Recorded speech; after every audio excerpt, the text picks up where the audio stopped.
রাজ্য বাজেট মানে তো নিশ্চিতভাবেই বাংলার মানুষের জন্য মমতা বন্দ্যোপাধ্যায় যেভাবে কাজ করছেন তার আরো ইতিবাচক প্রতিফলন কাল রাজ্য বাজেটে হতে চলেছে। রাজ্য বাজেট দেশের মডেল, মমতা বন্দ্যোপাধ্যায়ের মডেল গোটা দেশের কাছে গ্রহণযোগ্য। আজ মমতা বন্দ্যোপাধ্যায় যা ভাবেন আগামীকাল গোটা দেশ বা বাকি রাজনৈতিক দলগুলি তাই ভাবে। আজ মমতা বন্দ্যোপাধ্যায় যেটা মানুষের জন্য করছেন বিরোধীরা সেটা সমালোচনা করছেন, কাল দেখা যাচ্ছে বিরোধীরা তাদের রাজ্যে বলছেন আমরা ওটাই করব।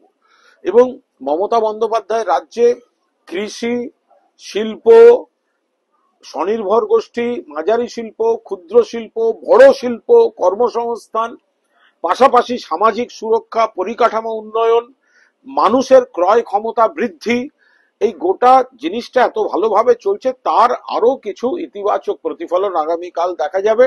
এবং মমতা বন্দ্যোপাধ্যায়ের হয়তো আরো কিছু ইচ্ছা থাকতো, কিন্তু কেন্দ্রীয় সরকার যেই বিপুল বঞ্চনা, 1,70,000 কোটি টাকার বেশি বাংলার বকেয়া, অর্থাৎ মমতা বন্দ্যোপাধ্যায়কে কিন্তু কেন্দ্রের যে টাকাটা দেওয়ার কথা যেসব খাতে রাজ্যের ফান্ড থেকে সেটাও দিতে হচ্ছে। ফলে এইখানেও একটা চাপ তৈরি হচ্ছে। ফলে সেই জায়গায় দাঁড়িয়ে যতটা বেশি সম্ভব মানুষের উপকারের ততটাই রাজ্য বাজেট বাংলার মানুষের জন্য করবে।